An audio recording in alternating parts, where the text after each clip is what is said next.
정말 불길한 조짐이다. 시장은 일제히 하락했다. 그 불길한 조짐이 뭘까요, 여러분? 일반적으로 그 불길한 조짐은요, 경제에서 가장 중요한 게 제가 고용이라고 말씀을 드렸죠. 그 고용입니다. 고용.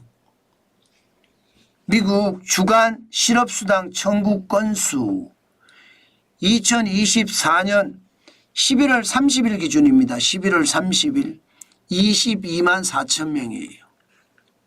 뭔가 이게 실업수당이 많이 늘었죠. 11월 23일에 22만 5천 명이었거든요. 거기에 비하면 거의 9천 명 가까이 늘었습니다. 게다가 4주간 이동 평균을 보면 21만 8,250명이거든요. 이것도 말입니다. 750명이 늘었습니다. 여러분, 실업수당을 받는 사람이 많다, 이 말은 경기가 나빠진다 이런 얘기잖아요. 게다가 앞으로 말입니다. 앞으로 지금 미국의 고용지표들이 계속 발표가 될 겁니다. 그 지표가 발표가 되면 앞으로 어떤 일이 일어날까? 실업수당 청구 건수가 늘어났으니까 고용지표도 나빠졌을 거다 지금 시장은 생각하는 겁니다. 이게 불길한 조짐이라는 거예요. 경제에서 가장 중요한 게 고용인데 고용이 나빠졌다. 그러니까 시장은 계속 올라가다가 일제히 무너지기 시작했습니다. 물론 이것 하나 가지고 뭐 무너진다 이렇게 생각은 안 합니다. 오늘만 살짝 무너졌다 이렇게 생각은 합니다. 당장 나스닥 기술주 중심은 0.18% 떨어졌고요. S&P도 0.19가 떨어졌고요. 다우산업지수 블루칩 중심입니다. 0.5가 떨어졌습니다. 다 떨어졌잖아요. 그죠? 중요한 것은요. 장 시작과 동시에 올랐다가 그리고 장 후반으로 가면 갈수록 떨어졌거든요. 이것은 별로 좋은 징조는 아닙니다. 자꾸 나빠진 자는 조짐이거든요. 고용이 나빠진다는 조짐일 수도 있고요. 다우산업이라는 게 중소형주 내지는 중대형주가 다우산업에 많이 있잖아요. 블루칩이라고 해서. 그런데 여기가 0.55% 빠지고 248.33이 빠져서 44,765.71을 기록했다는 자체가 불안한 겁니다. 마찬가지로 대형주 중심의 S&P 500도 0.19가 빠졌습니다. 11.38이 빠져서 6,075.11이 됐고요. 마찬가지로 기술주 중심의 나스닥 뭐 기술주는 계속 올라간다고 이야기했잖아요. 매그니피센트 7도 실적이 좋았잖아요. 그런데도 0.18% 떨어졌고요. 34.86이 빠져서 19,700.26으로 마감했습니다. 결국 말입니다. 시장에서 제일 중요한 건 고용인데 이 고용이 앞으로 어떻게 될 것인가 거기에 대한 부담감 내지는 불안감이 커졌다. 그래서 투자자들도 이제 고용지표가 발표될 때까지 좀 망설이겠다. 뭐 그렇게 느껴지는 것으로 보입니다. 물론 이게 앞으로 계속해서 떨어진다는 전제를 가지는 않습니다. 그러나 뭔가 불길한 조짐이 있는 것은 분명해 보입니다. 종목별로도 가볼까요?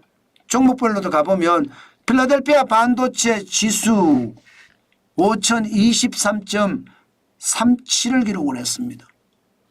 필라델피아 반도체 지수가 5,023.37을 기록했다는 것은요.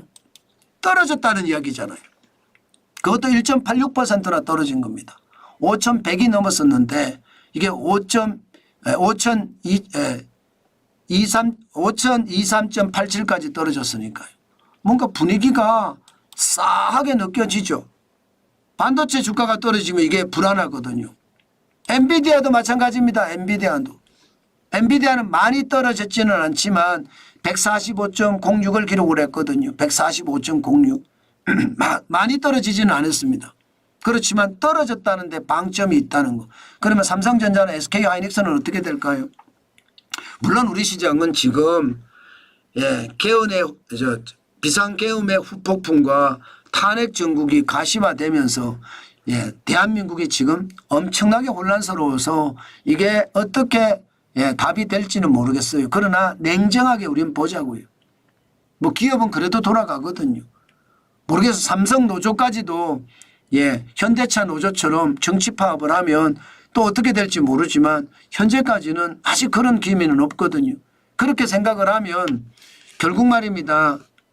결국 삼성전자나 SK는 뭐 미국의 영향을 받을 수밖에 없다. 그러면 떨어질 가능성도 있다. 이런 얘기인가요? 안 그래도 떨어지고 싶은데 울고 싶은데 뺨 맞은 격이 되나요? 아마 그렇게 될 가능성도 있다고 봅니다. 테슬라. 테슬라는 아무래도 많이 올라가요. 이게 뭐 오늘도 3.23% 올랐거든요. 369.49예요. 연중 최고치입니다. 계속 올라가고 있습니다. 이렇게 되면 우리는 2차 전지가 어떻게 될까요? 올라가겠죠? 현대자동차는 어떻게 될까요? 올라갈까요? 기아자동차는 올라갈까요? 안 올라갈 수도 있습니다. 현대차는 지금 무기한 파업을 하겠다. 정치 파업을 하겠다. 동조 파업을 하겠다. 윤석열 정부가 윤석열 대통령이 퇴진할 때까지 파업하겠다. 이렇게 이야기했잖아. 민주노총 소속은 지금 총파업하겠다고 이야기하니까요. 그렇기 때문에 현대자동차도 어떻게 될지 모르겠다. 뭐 떨어지지 않을까 그렇게 생각은 합니다. 마찬가지로 애플. 지금 애플은 243.04달러를 기록을 했거든요. 뭐 애플이 잘 나간다 못 나간다 이런 문제는 아니고요. 지금 그래도 말입니다. 사상 최고치를 또 경신을 했으니까 0.12% 죄송합니다. 0.012%밖에 안 올랐는데도 어쨌든 최고치를 경신을 했습니다. 그러면 이게 IT거든요. 애플이 IT가 중심이니까 아마 우리 시장의 IT도 좀 영향을 받지 않을까 싶긴 해요. 근데 많이 올라간 게 아니라서 시장은 그렇게 크게 영향을 받을 것 같지는 않습니다. 전체적으로 흐름은요. 고용이 나빠진다는 신호가 있고요. 그 신호 때문에 시장 전체적으로도 좀 위험이 커진다 이런 느낌은 굉장히 강하게 있습니다. 때문에 여러분 저는 참 조심해야 된다고 생각해요. 산이 높으면 골이 깊다는 말이 있습니다. 산이 높으면 올라갈 때도 힘들지만 내려올 때도 힘듭니다.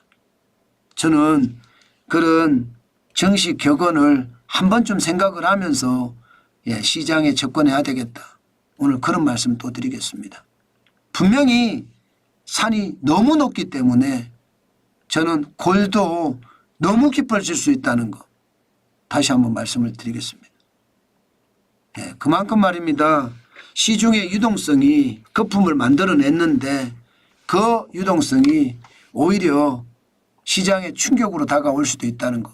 다시 한번 생각을 하면서 우리는 호시우보해야 되겠습니다. 호랑이 눈으로 호시예요. 호랑이 눈으로 경계감을 가지고 우보 소의 발걸음으로 뚜벅뚜벅 걸어가자는 이야기 오늘 마지막으로 하겠습니다.